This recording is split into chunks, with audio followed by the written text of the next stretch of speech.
시청자 여러분 안녕하십니까. 더리더 최남수입니다. 이재용 후 삼성이 돛을 올렸습니다. 오너로서 책임 경영에 나서는 이재용 삼성전자 부회장은 갤럭시 노트 7 사태 처리와 미래 비전 제시, 지배구조 개편 등 많은 과제를 안고 있는데요.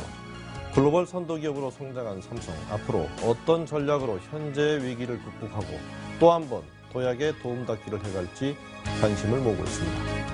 오늘 더 리더는 삼성웨이라는 책을 통해 삼성의 성공 전략을 널리 알리신 분이시죠. 서울대 경영학부 송재용 교수님을 모셨습니다.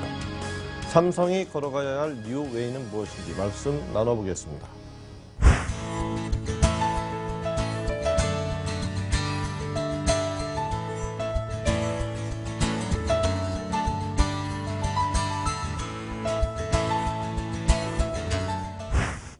네, 교수님 바쁘신데 나와주셔서 감사합니다. 네, 감사합니다. 교수님 워낙 학계에서 유명한 분이신데요. 또 그동안 연구 실적 기반으로 한 석좌 교수 서울대에서 이렇게 활동하고 계시죠. 네. 그동안 경영학 발전에 많은 공헌을 해오셨는데 주로 어떤 부분을 중심으로 연구를 하고 계시고 그동안 연구 성과 조금 소개 좀 해주시죠. 네, 저는 경영학 분야 중에서 경영 전략과 국제 경영 분야를 집중 연구 분야로 하고 있습니다. 그 중에서도 특히 기업의 혁신, 지식 경영, 예. 글로벌 경영 전략 분야에서 연구를 집중해 왔고요. 이 연구 결과를 매니지먼트 사이언스라든지 하버드 비즈니스 리뷰 등 해외 탑 저널에 논문을 게재하였고요. 예. 또 국제 경영 분야 세계 최고의 저널인 Journal of International Business Studies의 예. 에디터로 활동을 하고 있습니다. 예, 지금 잠깐 언급하셨습니다만은 이제 2011년에 세계적인 경영 저널이죠. 하버드 비즈니스 리뷰에서 이제 삼성 얘기를 또 글로 게재를 하셨고, 또 2013년에 삼성웨이라는 책을 통해서 이제 삼성의 성공 전략을 널리 전파하셨는데요. 삼성에 대해서 집중 연구하시게 된 계기가 있으신지요? 네, 삼성은 한국의 대표 기업으로서 90년대는 사실은 글로벌한 차원에서는 2류 기업이었습니다. 예. 2류 기업이었던 삼성이 어떻게 신경영 혁신 이후에 단시간에 글로벌 1류 기업으로 도약하게 되었는지 그 성공 요인과 경쟁력의 원천을 분석해서 국내외 기업들에게 예. 시사점을 주고자 하였습니다. 예. 또한 학문적으로는 일본 기업들이 세계적인 기업으로 도약을 할 때 일본의 노나카 이쿠지로 교수 등 일본 경영학자들이 일본의 선도 기업들을 연구하여 일본식 경영을 정립하여 이를 세계적으로 전파하여 큰 반향을 일으키는 것을 보고 개인적으로 매우 부러워했습니다. 그런데 삼성 등 한국의 선도 기업들이 최근에 세계적으로 도약하는 상황에서 이제 한국적 경영을 정립하여 전 세계에 전파하겠다는 그런 개인적인 꿈을 바탕으로 연구를 했는데요.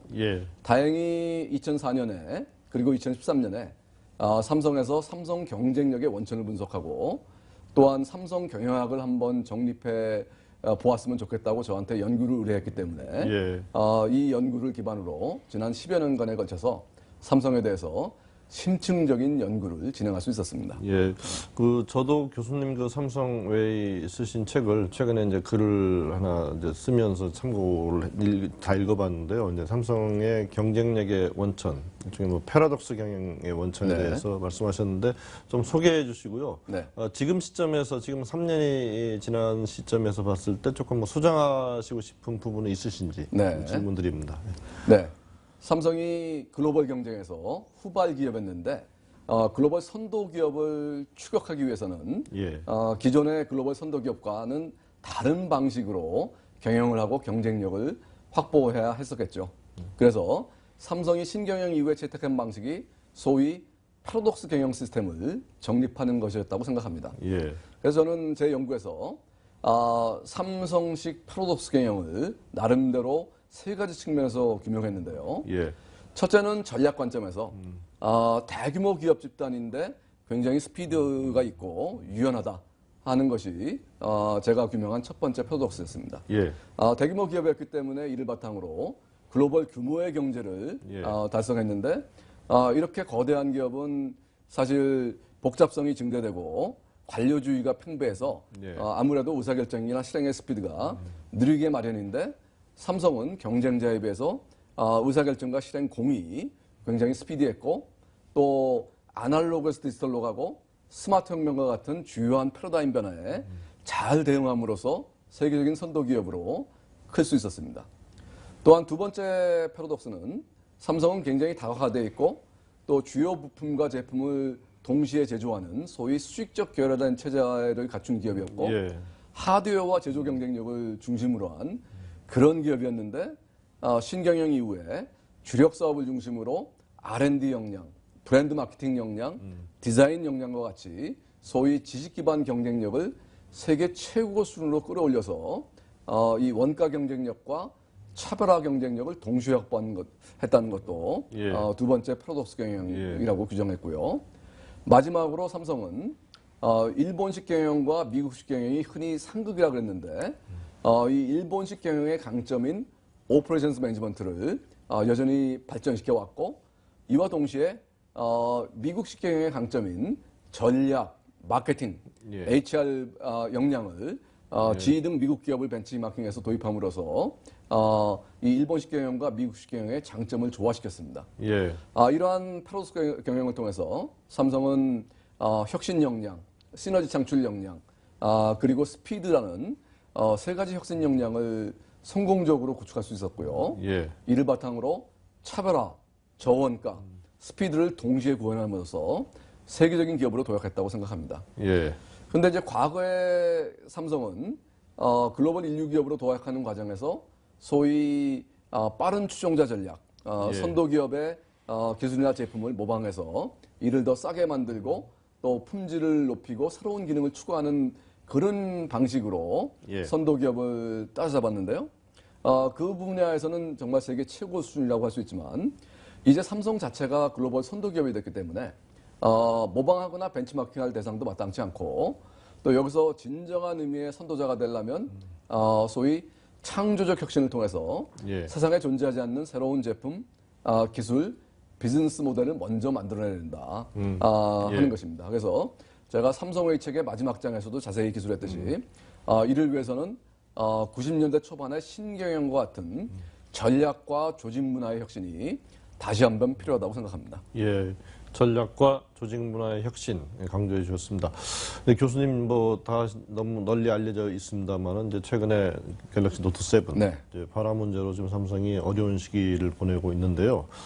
그 사실 본질적 원인은 어디에 있다고 보시고 이런 위기 이번에 어떻게 잘 극복해 나가야 될지 뭐 삼성도 고민이 많을 텐데 일종의 평론자 입장에서 좀 의견 좀 말씀해 주시죠.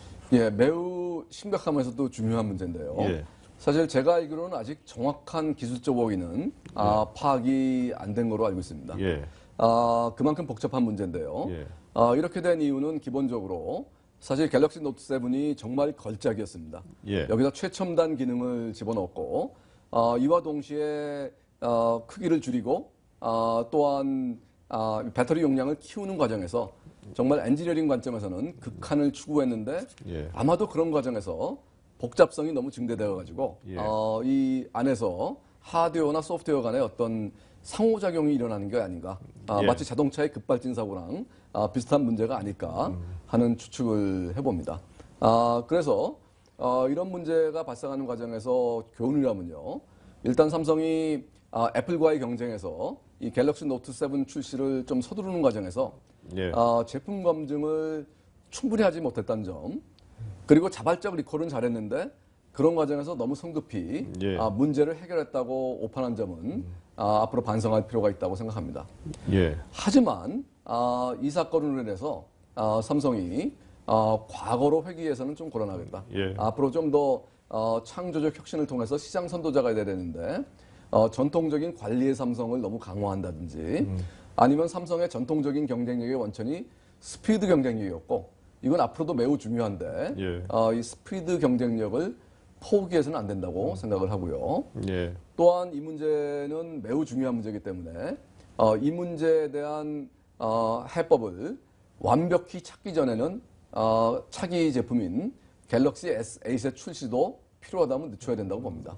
그래서 한 번의 실수는 소비자들이 용납하지만 만약에 똑같은 문제가 다시 재발한다면 그것은 재기불능의 상황으로 될 거고 정말 삼성의 브랜드 이미지에 치명적인 타격을 줄 것이기 때문에 100% 문제를 해결한 다음에 차기 제품을 출시해야 될 거고요. 예. 차기 제품은 그 문제를 극복하기 위해서 무엇보다도 정말 차별적이고 혁신적인 제품을 내야 된다. 만약에 그렇게 된다면 몇 년 전에 심각한 리콜 사태를 경험했던 예. 토요타가 그 이후에 완전히 회복했듯이 삼성도 이번 사태에서 완전히 회복할 수 있을 거라고 저는 기대해 봅니다. 예, 조금 더 큰 틀에서 보게 되면 이제 이번 사태를 계기로 이제 이재용 삼성전자 부회장 이제 등기이사로 이제 책임 경영의 길로 들어섰는데요. 이제 이재용의 뉴웨이 이제 관심이 많이 모아지고 있습니다. 어떻게 달라져야 된다고 보시는지요?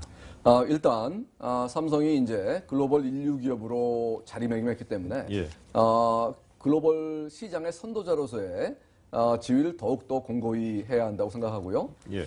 이러한 중장기 전략적 비전을 명확히 하면서 그런 과정에서 글로벌 경쟁력을 갖추기 힘든 사업은 과감히 자발적 선제적으로 예. 구조조정을 하고 반면에 주력 사업의 글로벌 경쟁력을 키우면서 신성장 동력을 육성하는 것을 이재용 부회장이 앞장서서 지휘해 나가야 된다고 생각을 합니다.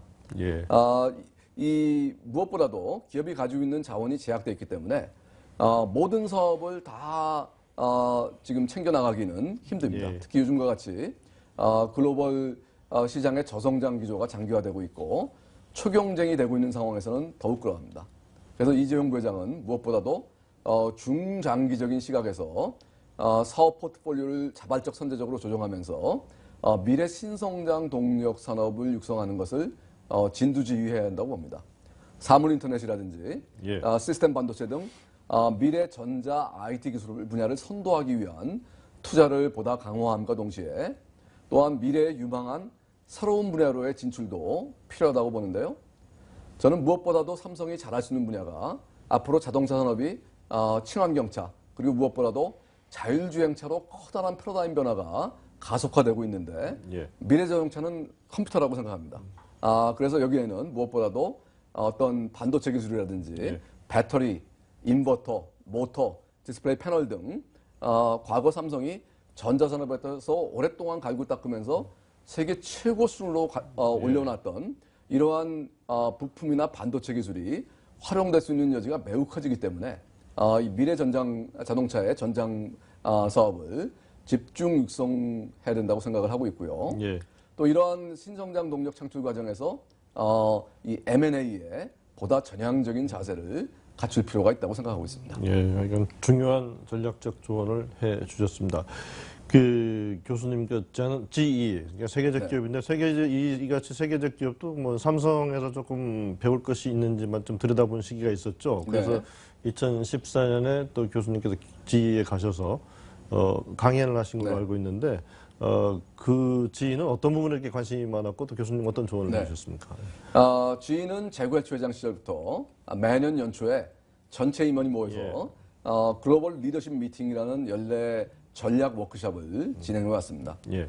2014년도에 제프리 멜트 회장이 저를 직접 초청해서 삼성의 패러독스 경영을 벤치마킹하고 싶어 했습니다. 그래서 제가 미국에 가서 5박 6일의 워크숍 중에 전반부 2박 3일에 위치한 그룹 차원의 워크숍에서 기조 강연을 했습니다. 그래서 저녁에는 지금 대통령 후보인 힐러리 클린턴 후보가 기조 강연을 했고 오전에 경영 세션에서 제가 기조 강연을 했는데 삼성의 프로덕트 경영, 특히 그 중에서도 스피드 경영에 대해서 집중적으로 GE 임원분들한테 소개를 해주고 왔습니다. 예.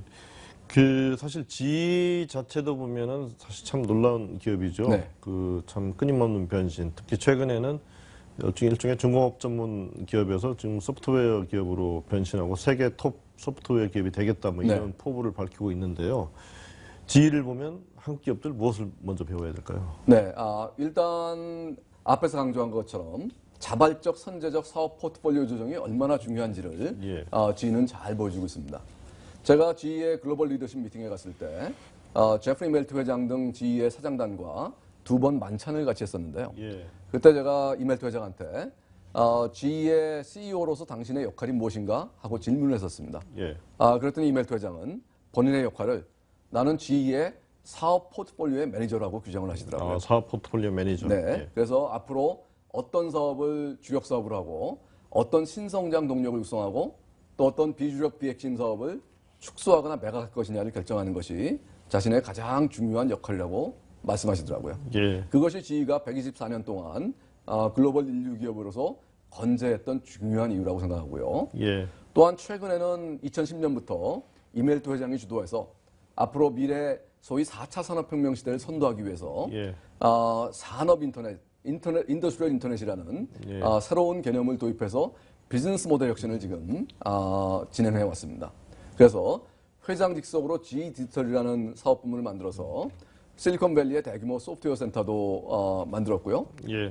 이를 바탕으로 GE가 제조 판매하는 발전 설비, 항공기 엔진, 의료 장비 등에 모두 다 센서를 달아가지고 이 센서는 끊임없이 실리콘밸리에 있는 GE 데이터 센터로 데이터를 쏘아주고 이거를 GE의 소프트웨어 엔지니어들이 분석해서 설비 가동률을 최적화시키고 설비 고장률을 최소화하는 솔루션을 찾아내서 고객사한테 제공하고 이를 통해서 고객사의 성과가 증진되면 성과 증진분의 일부를 GE가 챙기는 예. 이러한 비즈니스 모델인데 이미 GE의 발전 설비 부문은 작년도 전체 이익의 4분의 3을 이런 예. 솔루션 비즈니스에서 예. 얻었다고 합니다. 대단하네요. 그래서 예. 지금 124년 된 기업이 한국 기업보다도 훨씬 빨리 124년 된 스타트업으로 불리죠. 스타트업이라고 볼 수 있죠. 그래서 한국 기업보다도 훨씬 빨리 이 4차 산업혁명을 주도하기 위해서 인더스트리얼 인터넷 기반의 비즈니스 모델 혁신을 선도하고 있다는 것은 한국 기업들한테도 큰 시사점을 주고 있다고 생각합니다. 어떻게 보면 참 마음을 비운 끊임없는 변신인데요. 네. 참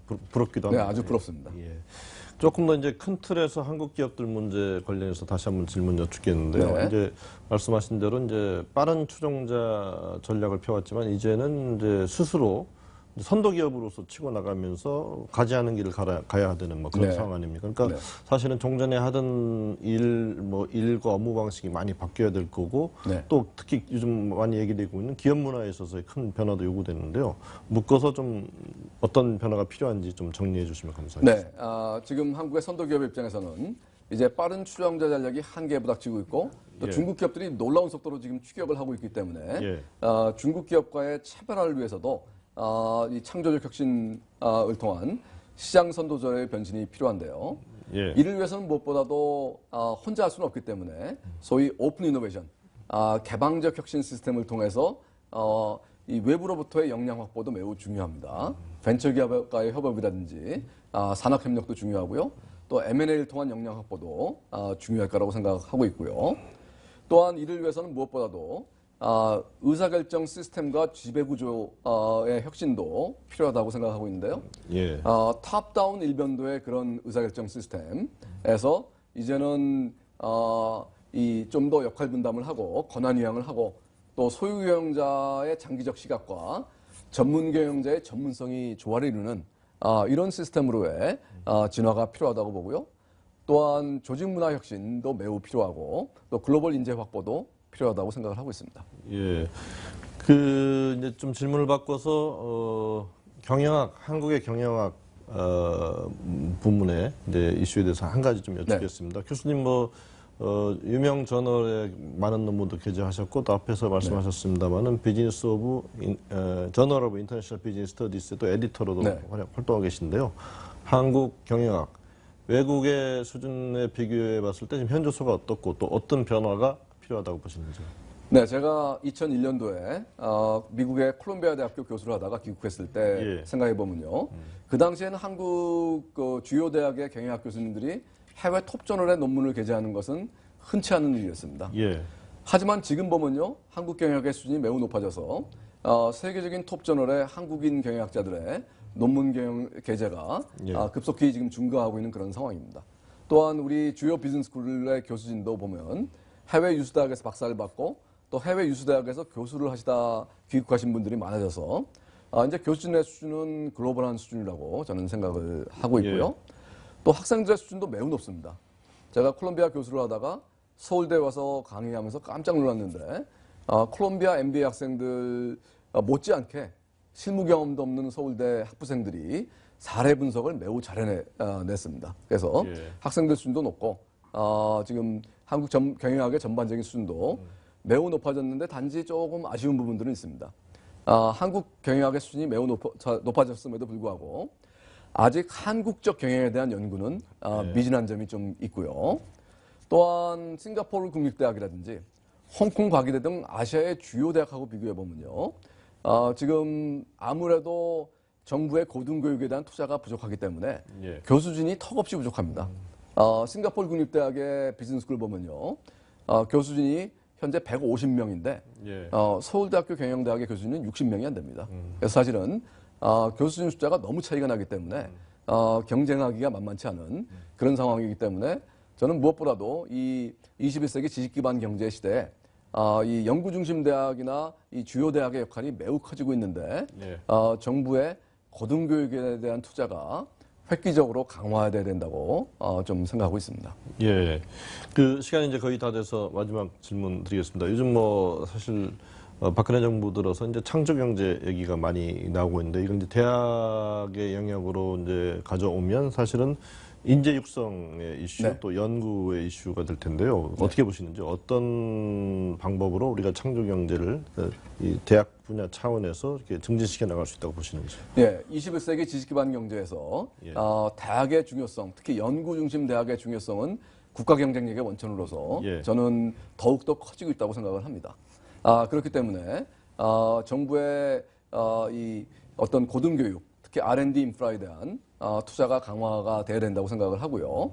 근데 그런 과정에서 지금은 너무나 나눠주기식으로 가고 있는데 선택과 집중의 원칙하에서 정부도 우수 연구 중심 대학을 집중 육성하는 그런 체제 전환이 필요할 거라고 저는 생각을 하고 있습니다.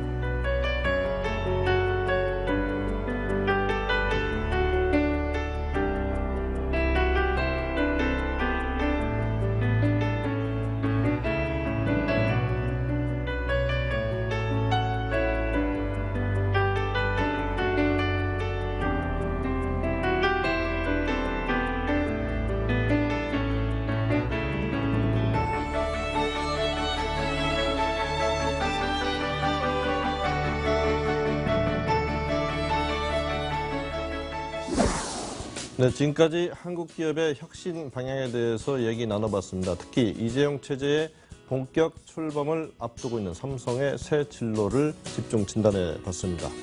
삼성이 기존의 강점과 새로운 문화를 잘 화학적으로 융합시킴으로써 글로벌 기업으로서 더 강한 기업으로서 재탄생하기를 기대해 봅니다. 오늘 나오셔서 좋은 말씀 해주신 송재영 교수님 감사합니다. 감사합니다.